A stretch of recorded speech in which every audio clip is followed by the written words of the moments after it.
बोलिए शंकर भगवान की जय। बोले जगदियां जोता वाली माता तेरी सदा ही जय। मैं विशाल शर्मा आपके सामने श्री श्रावण मास की आप सबको हार्दिक शुभकामनाएं। भगवान शिव शंकर श्री सनत कुमारों को श्रावण मास की बड़ी ही सुंदर कथा सुना रहे थे। अब भगवान शिव शंकर श्री सनत कुमारों को श्रावण मास का 12वां अध्याय श्रवण करवाते हैं। भगवान शंकर कहने लगे, इस 12वें अध्याय में स्वर्ण गौरी नाम का व्रत किया जाता है तथा एक राजा जिसने अपनी पत्नी को त्याग दिया था, उस रानी ने वन में जाकर इस व्रत को किया तथा इस व्रत के प्रभाव से फिर से राजा उसे लेने के लिए आया तथा वह महलों में जाकर समस्त सुख भोगने लगे। श्री सनत कुमार कहने लगे, हे भगवान शंकर, हम इस दिव्य कथा को सुनना चाहते हैं। भगवान शंकर कहने लगे कि श्रावण मास में शुक्ल तृतीया के दिन स्वर्ण गौरी नाम का व्रत किया जाता है। इस दिन माँ पार्वती की तथा भगवान शंकर की पूजा की जाती है। कहने लगे कि माँ के प्रति 16 ब्राह्मणियों को दान में श्रृंगार का सामान, साड़ी, माँ की चुनड़ी, फल आदि भेंट किए जाते हैं। ब्राह्मणों को बुलाकर पूजा करवाएं तथा माँ के ऊपर सुंदर सुंदर पुष्प आदि चढ़ाएं, ऋतु के अनुसार फल चढ़ाएं तथा माँ का 16 श्रृंगार माँ को भेंट करें। बताया गया, इस प्रकार से जो माँ की पूजा करता है तथा माँ के इस व्रत का संकल्प करके इस व्रत को धारण करता है, माँ उस पर असीम कृपा करती है।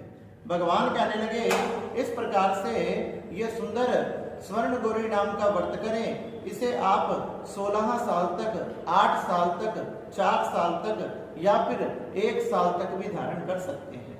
इस सुंदर व्रत को करके आप इसका उद्यापन करें तथा इसकी समाप्ति पर व्यास का अर्चन करें। एक व्यास को, एक आचार्य को बुलाकर उसका पूजन करें।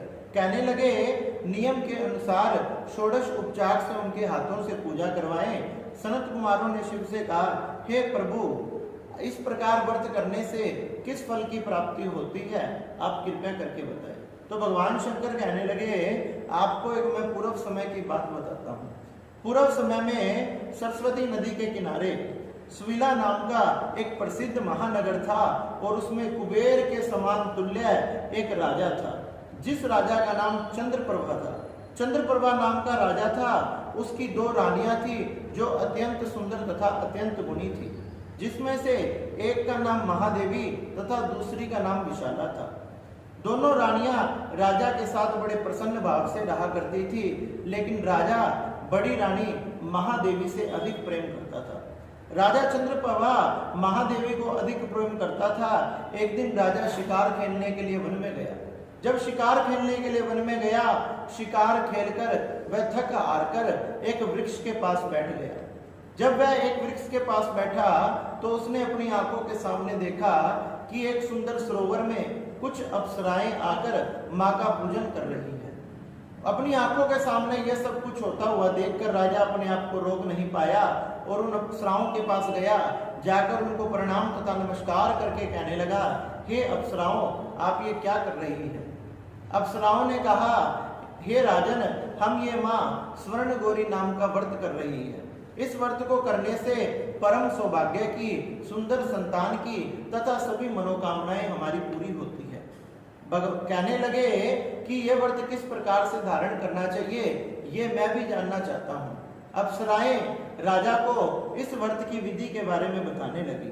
कहने लगी, राजा, माँ के चरणों में ध्यान करके, माँ के प्रति श्रद्धा रख के हमें ये व्रत धारण करना चाहिए।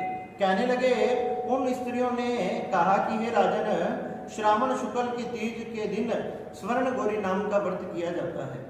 यह व्रत समस्त सिद्धि को देने वाला है। माँ पार्वती की भगवान शंकर के सहित पूजन करें। बताया गया, 16 तार का एक डोरा अपने दाहिनी हाथ में बांधे तथा स्त्री अपने बाएं हाथ में बांधे। यह डोरा बांधने से ही माँ सभी प्रकार की मनोकामनाएं पूर्ण करती है। राजा ने भी उनसे लेकर 16 तार का डोरा अपने सीधे हाथ में बांध लिया और कहने लगा, हे अप्सराओं, मैं भी माँ का ये व्रत करूंगा। इस प्रकार व्रत का संकल्प लेकर राजा अपने महलों में आ गया, और जैसे ही राजा अपने महलों में आया, विश्राम करने लगा, तो उसकी प्रिय पत्नी महादेवी की नजर उस डोरे पर पड़ी। जैसे ही उसकी नजर उस डोरे पर पड़ी, कहने लगी कि राजन, आपने ये अपने हाथ में क्या बांध लिया? राजा कहने लगा, ये माँ का डोरा है, इसके प्रति तुम ऐसी भावना मत रखो। जब महादेवी ने कहा कि तुम भी कैसे अंधविश्वास के चक्कर में पड़ जाते हो, तुम अभी इसे खोल दो। राजा ने लाख बार मना किया, फिर भी जबरदस्ती उस महादेवी ने राजा के हाथों से उस डोरे को खोलकर बाहर खिड़की से फेंक दिया। ऐसे करते हुए छोटी रानी उसे देख रही थी। जैसे ही वो डोरा खिड़की से जाकर बाहर जाकर गिरा, तो बाहर एक सूखा वृक्ष था। उसको स्पर्श करते हुए जैसे ही डोरा धरती पर आकर गिरा, उसके स्पर्श मात्र से वो सूखा हुआ पेड़ भी हरा हो गया। जब छोटी रानी ने देखा कि ये डोरा इतना चमत्कारी है, ये इतना शक्तिशाली है, तो उसने फटाफट वो डोरा उठाकर अपने बाएं हाथ में बांध लिया। उसके बांधने मात्र से माँ ने उस पर कृपा करी, माँ उस पर प्रसन्न हो गई। उसी दिन से वह राजा की प्रिय हो गई, वह राजा की प्रिय हो गई, तथा बड़ी रानी ने जो माँ का अपमान किया था, अब वह धीरे धीरे राजा ने हृदय से निकलती रही। राजा ने उस रानी को माँ का अपमान करने की वजह से त्याग दिया और महलों से निकाल दिया। अब तो वो वन में इधर उधर घूमने लगी तथा अपने समय को काटने लगी। वह जहां जाती वहां वृक्ष सूख जाते, अगर वो पानी पीने लगती तो सरोवर सूख जाते। इस प्रकार से भूख तथा प्यास से बेचैन होकर वो तड़पने लगी। कुछ महात्माओं ने उसे देखा। जब महात्माओं ने देखा कि बेटी तुम कौन हो, अपने आश्रम में स्थान दिया, तो उस आश्रम के पशु पक्षी सब छोड़कर चले गए। वह आश्रम में जिस भी वस्तु के हाथ लगाती वही वस्तु नष्ट हो जाती। सभी कहने लगे, हे पापनी, हे दुष्टनी, तू हमारे आश्रम से निकल जा। ऐसे करते करते महादेवी को बहुत समय व्यतीत हो गया और उधर विशाला माँ की कृपा से राजा की प्रिय पत्नी हो गई, प्रिय रानी हो गई, और महादेवी वन में दर दर भटकने लगी। एक दिन माँ ने उस पर कृपा करी, सपन में दर्शन दिया कि हे बेटी, तूने मेरे प्रति अपमान किया है, इसलिए तेरी ये दशा हो रही है। अगर तू विधि के अनुसार संकल्प करके मेरा व्रत धारण करेगी तो तुझे तेरे पति की तथा महलों की प्राप्ति हो जाएगी। महादेवी ये माँ के वचन सुनकर बड़ी प्रसन्न हुई, सपन में से उठी तथा निद्रा से जागकर माँ को नमस्कार किया, माँ से क्षमा याचना करी तथा इधर उधर से सामग्रियों को जुटाकर माँ का पूजन किया। माँ का पूजन किया, 16 तार का डोरा ढूंढकर अपने बाएं हाथ में बांधा। जैसे ही बांधा, माँ की उस पर कृपा हो गई। माँ की कृपा हुई। महलों में राजा को सपन में दर्शन दिए माँ ने और कहने लगे, हे राजन, तुम्हारी बड़ी पत्नी महादेवी दर दर वन में भटक रही है, वो बड़ा कष्ट पा रही है, उसे अपनी भूल का एहसास है, अब तुम उसे महलों में ले आओ। इस प्रकार जैसे ही माँ ने राजा को कहा, राजा के हृदय में भी उस रानी के प्रति प्रेम जागृत हो गया।